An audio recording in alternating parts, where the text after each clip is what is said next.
Hello, everyone, and welcome to another episode of Disqualified. I am Trevin, joined as always by Caleb. Hola! And Zach is back behind the camera. Hello. And we are here to talk about NXT. A little bit of an action-packed night over in NXT land. People got knocked out. A lot of people got knocked out. Moving into NXT Roadblock that takes place next Tuesday in Madison Square Garden. Yeah. Looking to be a good show.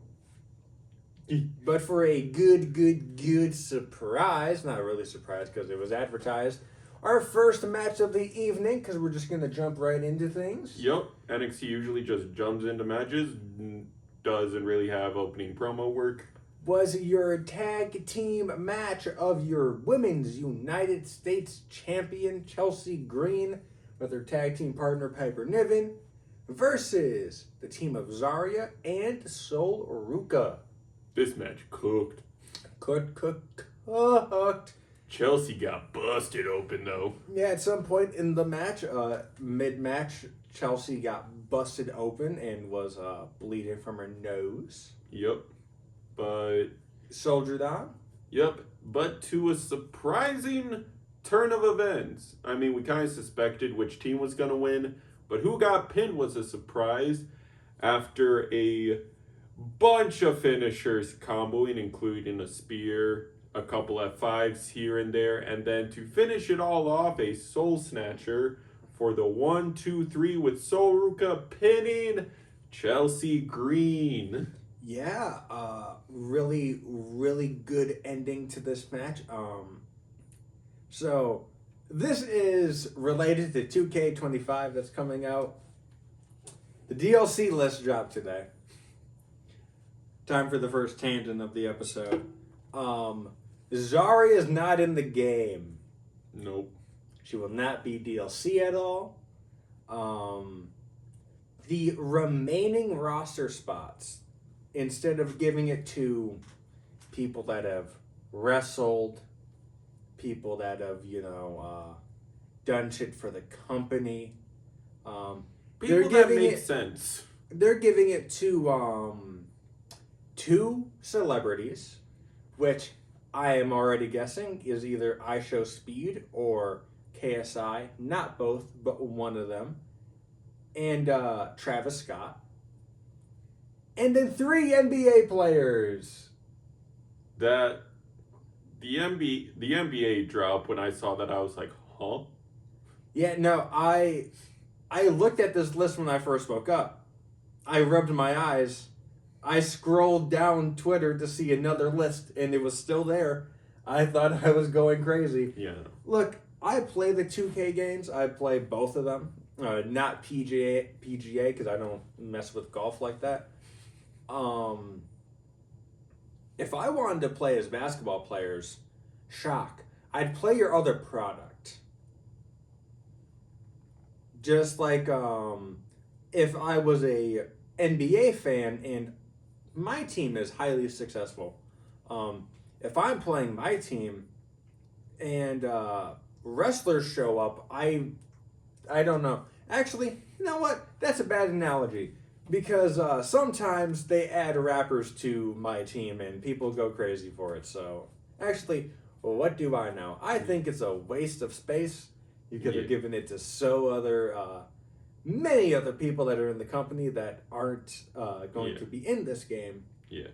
Now to be fair, we have seen in the past of like additional DLC packages being added for some reason here. They're like what we saw last year was some very late free agent signings being added as DLC. We saw the celebratory Wyatt stuff being added very late in the game cycle. So never say never, but due to the fact that all these packages have been announced and the stars have been officially dropped, hopes are looking slim.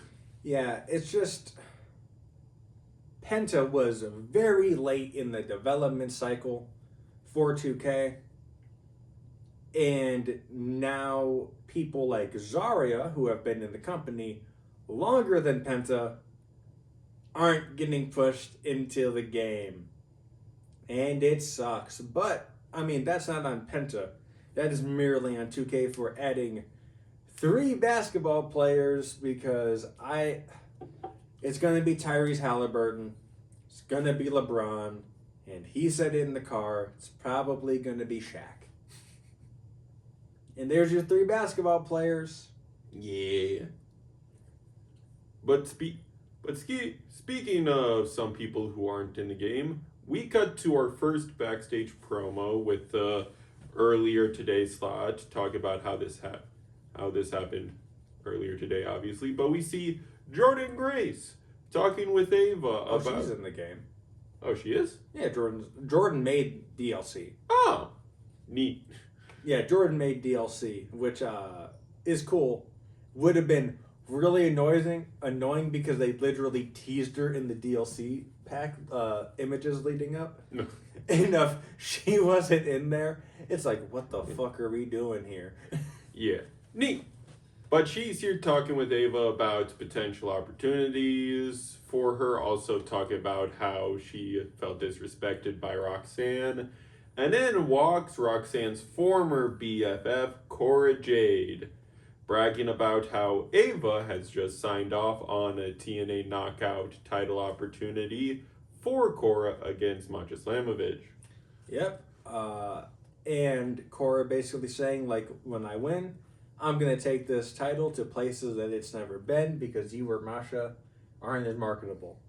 And pretty much this leads to Jordan wanting to fight and Yep. Ava clearing them the match later on tonight. Yup. And we start transitioning to the entrances for our next match. Kalani Jordan enters first, then we cut to commercial. And classic WWE TV style, before the next entrant happens, after we return from commercial break, we get another backstage promo with Trick Williams pissed off. Yeah, Trick Williams is pissed. So this is when Cale Dixon and I forget his name. I forget the other bro's name. I'm Yeah. sorry. They come to give Ava a basket because she has gotten a new office. Yep, because they're upping security because of the group, which, little Easter egg, you can see all 4 members in different seats throughout the night. I didn't even notice that. Yeah. Also, a little bit of news, little rumor regarding them. Their name is rumored to be the Culling. Mm-hmm. So. Yep, but Trick's not having Kale and his buddy interrupt him while talking with Ava. Keeps like pushing their little gift basket back at them, and they're like, bro, you need to chill a little bit. Just because you keep losing doesn't mean you gotta take it out on everyone. And Trick crashes the F out.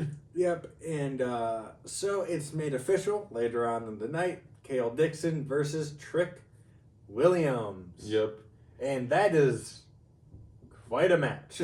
Yes, but with how aggressive Trick is giving, we brought it up in previous episodes of, do you think this is just a crash out, or do you think this is a full-blown heel turn? I just think it's more of an aggressive phase to his character.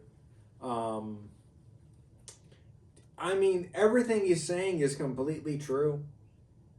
He hasn't gotten his one-on-one rematch. Yeah. Why is he tied up with Eddie Thorpe? Like, it's not so much deserved because I like the fact they got rid of the 24-hour,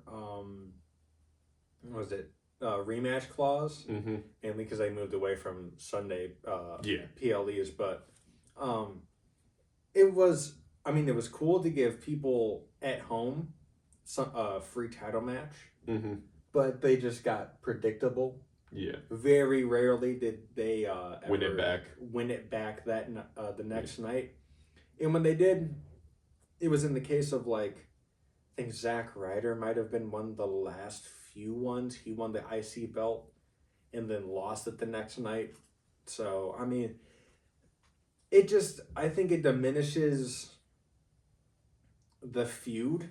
I'd rather see the feud go on in actual Yeah. like in the actual pay-per-view. Yeah, but Trick had, but Trick, as you mentioned, has reasonings. Like Eddie, not even having a championship, three has gotten three title matches in a row because of cheeky business. A-Town Down Under got a match before him. Yup.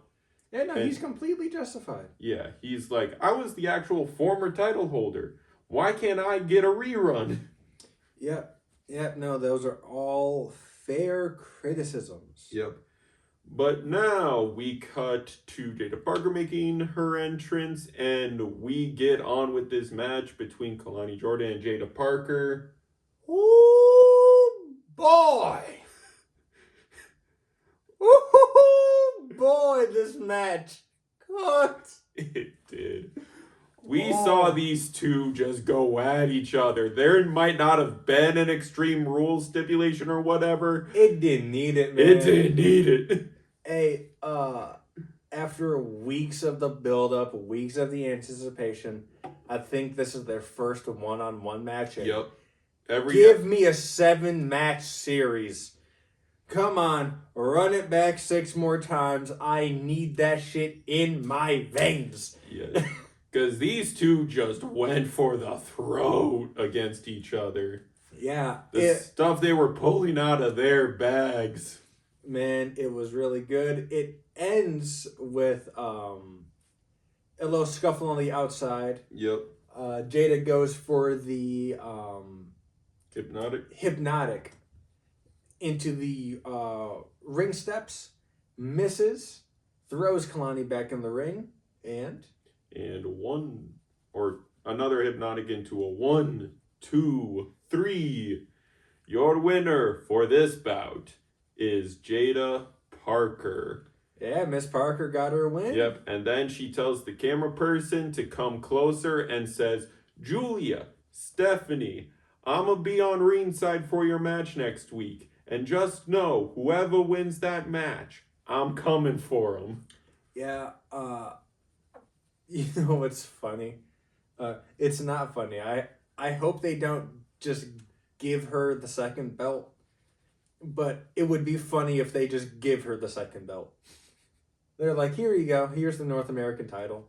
But I think, yeah. I don't know what they're going to do because I think we've said this before on the channel so far, but Julia is rumored to be dealing with an injury. Don't know if it's true or not, but they could move forward with the with pulling the trigger, giving Stephanie both titles. Yeah. And having Julia move on to main roster already. The thing is, I don't know where you go with the titles then. Do you have Stephanie vacate the North American Women's Championship and then we get a tournament? Yeah. I'd love a good tournament. Or do what they did in order to de-unify the tag titles at WrestleMania and WrestleMania 40 and have a co-ladder match where you try to grab both, but two people end up pulling, but one person ends up pulling one, another person ends up pulling the other. Well, yeah, it would be like that because as soon as A-Town Down Under pulled the titles, they couldn't pull down the other set. Yeah. They were taking out the match. Yeah. Both literally and figuratively because they got annihilated after they won their titles. Yep. Celebrated with the SmackDown titles, and then another team was like, oh, you're still on the ladder? Push. Oh, you're having fun? Job's not done. Goodbye. Bye. But, yeah, I mean, I wouldn't mind a good 8-woman ladder match. I wouldn't mind a battle royal. I wouldn't mind the thing I really want to see, and it just takes a while, I want to see a 6-pack challenge, elimination style match. Show us who deserves that fucking title. Yeah.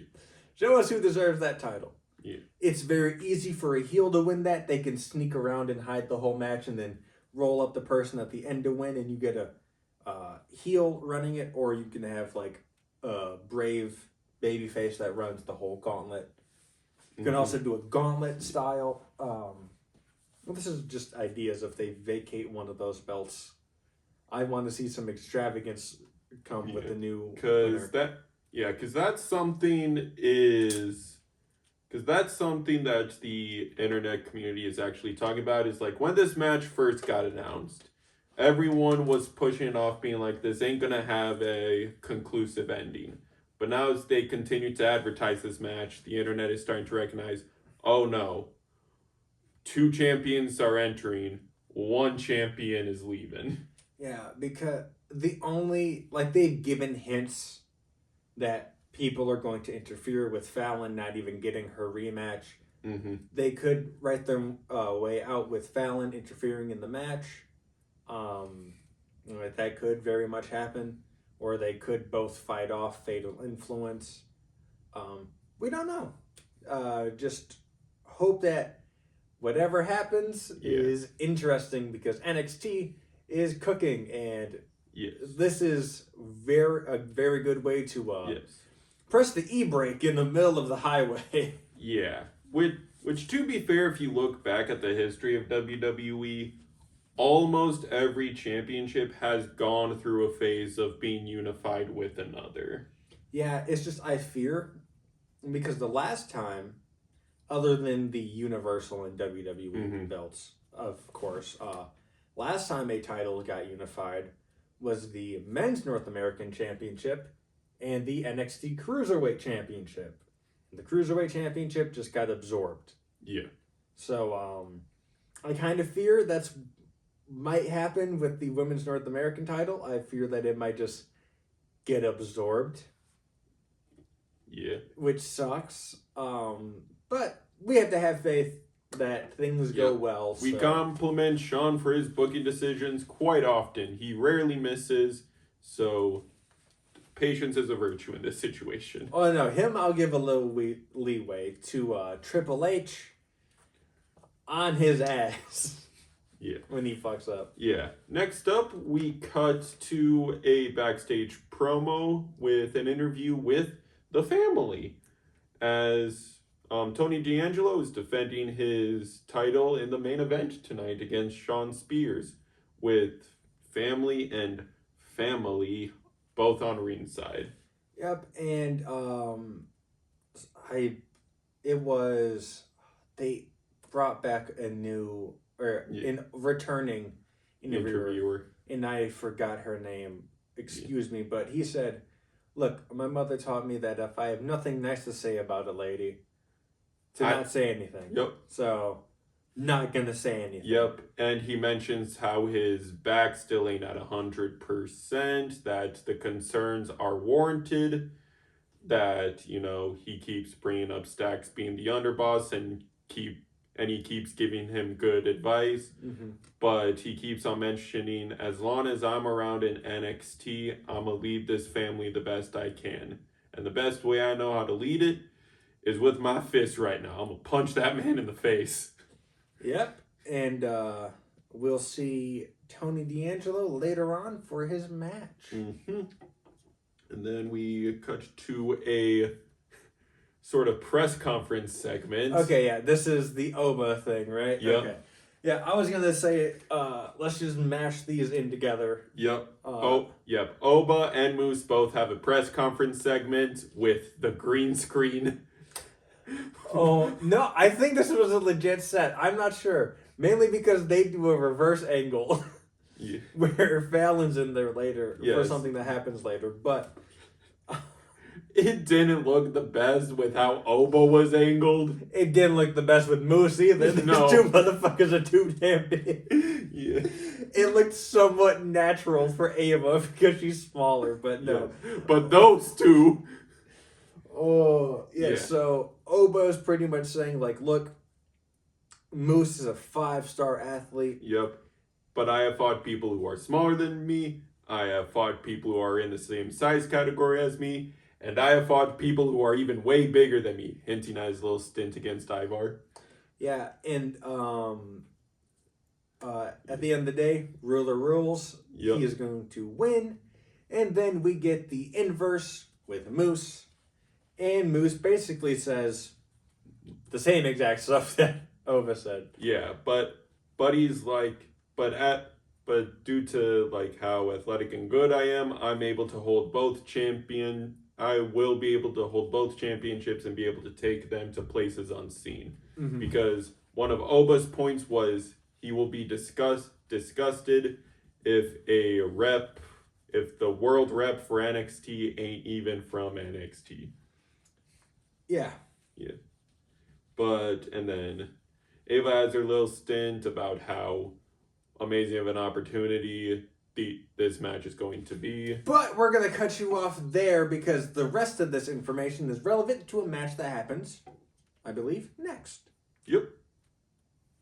Yes, so... I know, I'm waiting for him. He has the clips pulled up. I'm going off of my knowledge. I can't remember the card in detail. Yep. Very next up, we see, returning once again this week, but this time for promo work, the best tag team in the world, the Hardy Boys. Oh, this is not what I thought was happening. Oh, next. shoot. What were you thinking? The match that's happening between two certain females that we've already talked about, or two women that we talked about earlier on in the card. But no, not yet. This promo segment, yes. The Hardy Boys back in NXT, this time for a bit of promo work. Yep. They're basically saying how happy they are to not only represent TNA, a company they have a lot of love for, but also being back in quote-unquote their home turf in WWE, even if it's through NXT, which, to be fair, NXT is a good place to be. And they are running through their, Jeff is, how do I describe this? Jeff has a very unique charisma on the mic, and so does Matt. They were basically going through their hits, their catchphrases. And then, out of nowhere, two young, dumb bastards, Hank and Tank, faces, interrupt the Hardy Boys. And, boy, bless these men's souls. The amount of boos they got because they were not the Hardy Boys. Yup. But it's like, bro, you sent out two people that have nothing to do with this storyline. Yep. Not a fucking thing. Yep. I feel like the crowd didn't boo them for character reasons. They booed them out of shock factor reasons. They booed them because you're not Fraxium, you're wasting time. Yep. And to be fair, Hank and Tank came out because they wanted the Hardy Boys as one of the best tag teams in the world. They wanted to ask advice of how do we get as much opportunity as y'all have gotten? And the Hardys said, sometimes you have to get extreme. And I think it was... They initially take that as, more Extreme Rules matches, but they're like, no. Yeah, I was going to say, I think it was Tank that's saying you're talking about tables, ladders, chairs. And the Hardys correct them, being like, no, we mean extreme as in, take chances you wouldn't initially possibly take. Go a little above and beyond. Show these people why you deserve those opportunities. And here comes out Briggs and Inumura. Yep.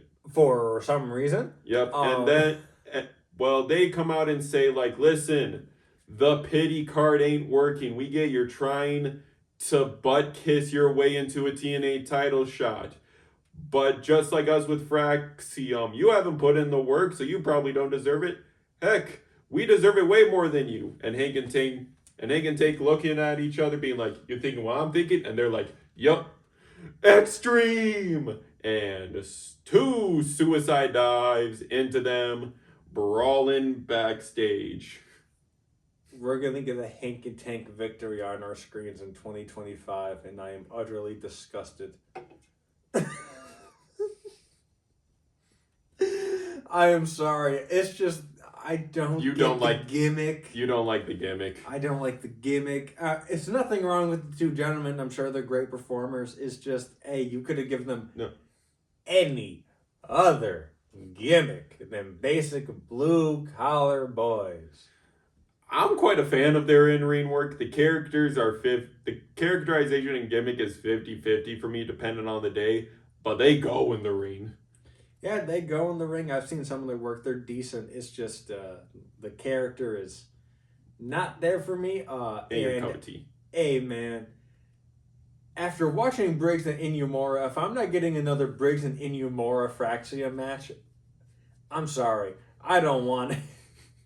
Yeah, but speaking of Fraxium...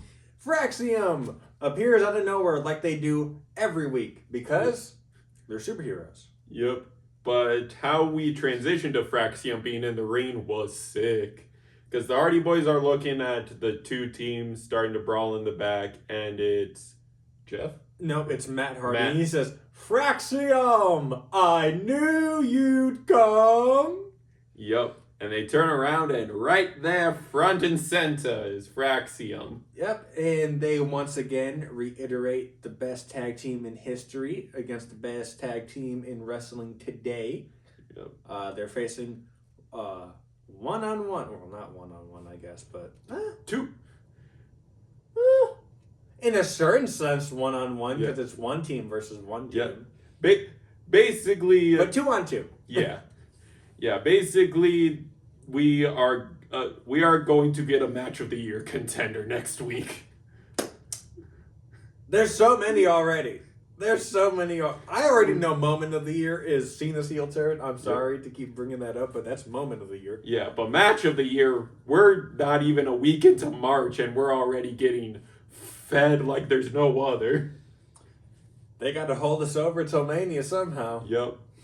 And then after Mania, we have 8 more months of match of the year contenders. It's like it's barely March. Stop giving us the good food. We also still have the first 2-night SummerSlam coming up this year. Mother.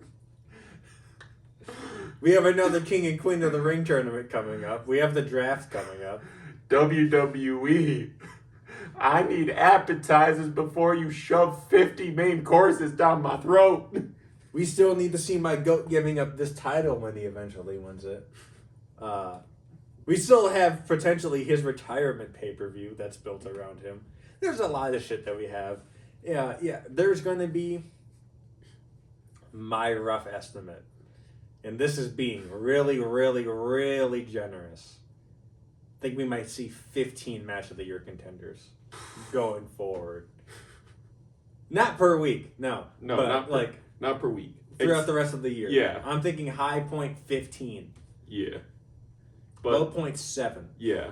Maybe leave a comment, but probably this year, in the year of our Lord 2025, we finally make a top 10 match list. We become one of those YouTubers. I'm willing to do it. Yeah. Same I'm here. willing to do it. We just have to... Because, again, we're not even in March, and we already got like 3 contenders to make that list this year. Mm-hmm. I'm just worried about the schedule because we have something dropping next month, potentially. So that's going to eat up some time. But that's neither here nor there. I mean, I'm pretty sure if you can look in the background, you can tell what it might be resulting in, but that's neither here nor there. Yep. Moving on to, I think, is the match I was talking about. Yes. Jordan Grace versus Cora Jade. Yep. Sorry to cut you off. No, we get a little camera shot that Masha Slamovich is in the audience to spectate this match, looking at her next opponent against the person she took the title off of. Yep, and this match was very, very good, but unfortunately cut very short as Cora Jade... The injury check X was thrown up. Yep, Cora Jade was getting attended to in the corner. Someone on Twitter read her lips. It looked like she said her knee was fucked up, but it was not the knee. It looked like she just got knocked in the head, so... Yeah. She might be on concussion protocol for a bit. Yep. She says she was fine after the match, but... Yep. She came on her Twitter and said her knees are fine. She just got rocked We have yet to see what the protocol is going to be for how long she's either out or when she's returning, but her hopes is she is returning soon. Yeah, I was really hoping it wasn't her knee because when I read that on Twitter last night, I was like, dude, if it is her other knee, You know. that's another person on the women's roster in NXT that is double knee braced, and it just sucks, especially when you're that young in your career. Like people, when you think of double knee braces, you think of Stone Cold. That was at the end of his career. Cora's still in the beginning. Yeah, especially when a lot of this business has to do with your legs, because you're running around, you're jumping, your submissions, you're doing the stuff. You need your legs. Yeah, because Cora is also in the striker category in terms of fighting style. She needs all 4 of her limbs decently functioning. Mm-hmm. But yeah, speedy recovery. Hope all goes well. Yep. Yes, we are recording this Wednesday, and so far there have been no reports on if she is out for an extended period of time. Right now, from the news outlets I have seen, her current plans are still moving forward of she will face Masha in a timely manner. Mm-hmm. But again, news is leaking bit by bit, but in all hopes, we hope for a speedy recovery. Yeah, but then we see NXT cut to commercial, and then when we get back from commercial, Jordan Grace is laid out in the back. Yup. By Roxanne Perez. So, the cut back in to what he was saying earlier with Ava at the press conference junket. It is announced that next week at Roadblock, it is Jordan Grace versus Roxanne Perez. Yup. Just another match added. Going to be another match that's going to cook. Yep. So, Roadblock has 3 title matches and now a 4th Just Cuz match. And we might still get another match because of something that happens later on tonight, but we don't know. Oh, wait, no. We have 5 confirmed matches, actually, because in the next promo segment, we get a 2 different rooms video conference interview promo with All Ego Ethan Page. Oh, yes. And that boy Bouncy, Javon Evans, talking about how they will fight in a New York street fight next week at Madison Square Garden. Yeah, Ethan Page making some really great points. He said, look, I don't need advice from someone whose whole life I was working to get into this company. Yep. Ethan's been in the wrestling business for 14 years. And for those who don't know, Javon Evans is only 20 or 21. 20, I believe. He might be turning 21 this year. Yeah. But it's like, also when you're talking about wife and kids and you don't have that experience, that is when I just snapped and I realized I might just be all soft. Yup. Again, there's a reason why we call for a speedy main roster call-up for Ethan Page, because his mic work. Yeah, and then Javon basically just starts kind of just barking back with, yeah. We're going to fight. Yeah, but no rules means no one's stopping anything. Yeah, but he's like, you took me out for 3 months. 3 months of my early career. You've been in this business for 14. I don't have that much experience. Losing those 3 months cost me. And now I'm a cost you. Yep. And I think, not predicting yet because this isn't a full-on PLE show, but I think Javon is winning this match. Yep. Ethan then claps back saying that I'm going to break your jaw. And then he is the one that ends up barking out during the ending of this, and he's just going, yeah. Yeah, they just end up doing try to interrupt, be the loudest person off, and then the camera cuts. And our next match is the main event, isn't it? Nope. Is Kale Dixon versus Trick Williams that was made later tonight. Oh, I remember why. Hey, remember how I said this match was very good earlier? I was being, not really. I was being a bit facetious. Yep. This match Because lasted Bellerine's trick shot. about as long as a vine. Yeah. Bellerine's trick shot. 1, 2, 3. Squashed. Well, no. Trick shot. A bit of ground and pound. Then 1, 2, 3. Oh, no. Not even 1, 2, 3. Ground and pound. Got pulled off. It was a KO. Yep. He knocked Kale Dixon Kale out. Dixon was out. And then Trick asks the timekeeper for a mic and just says, Ethan, where you at? I know you're here. Mm-hmm. I have some questions for you. And by questions, I potentially mean some fists. Ethan, you mean Eddie? Eddie, sorry. Yeah, bless you, Zach. Yeah. Eddie appears up on the little stage they have. Yeah, the balcony, yeah. And he just basically says, like, I'll fight you, but I'm not going to fight you now. Yeah. But being like 2 weeks, the week after Roadblock at Madison Square Garden, because this match requires some setup they don't want to figure out at Madison Square Garden. Underground match! Yup.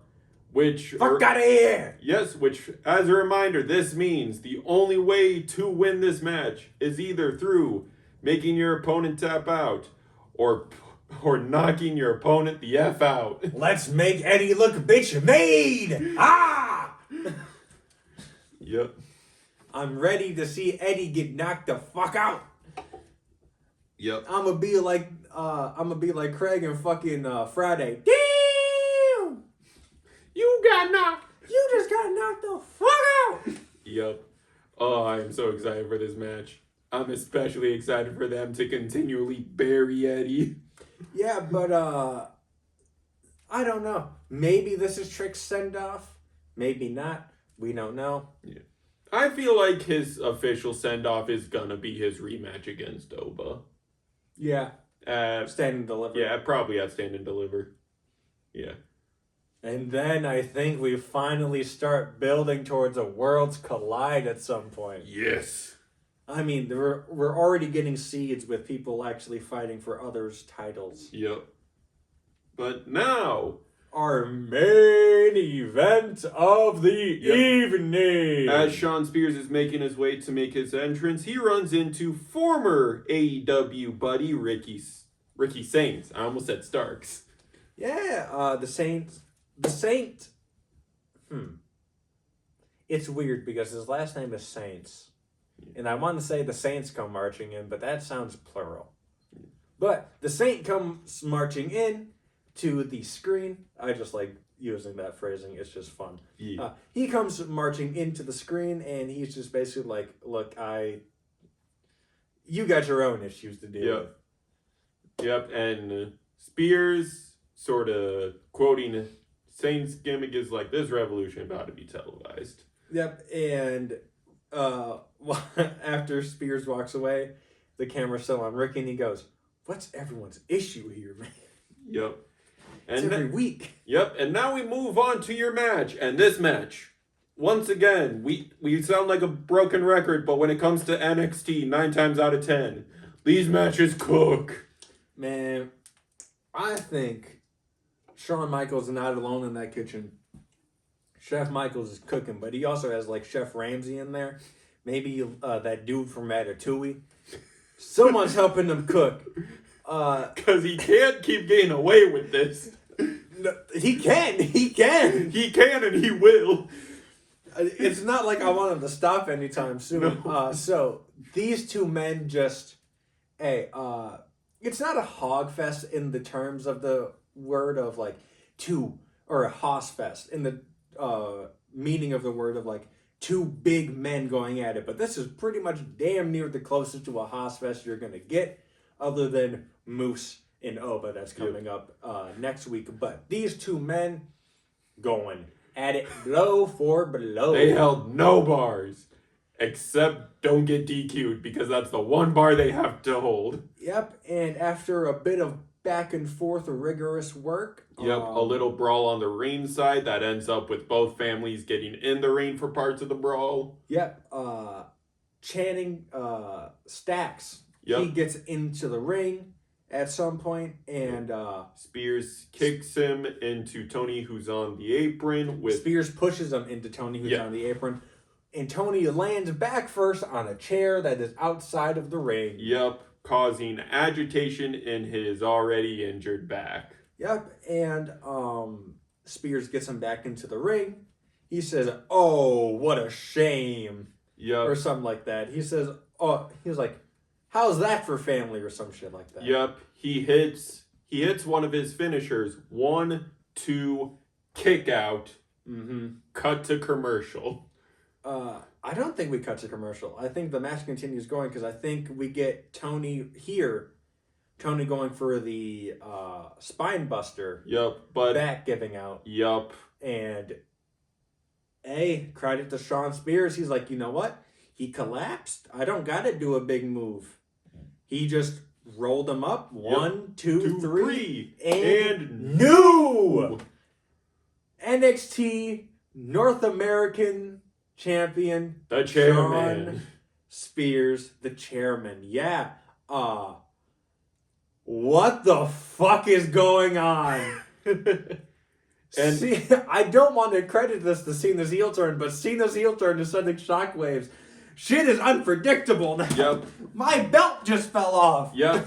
But as I mentioned earlier, how, as rumor mills call it, the calling was seen throughout the audience.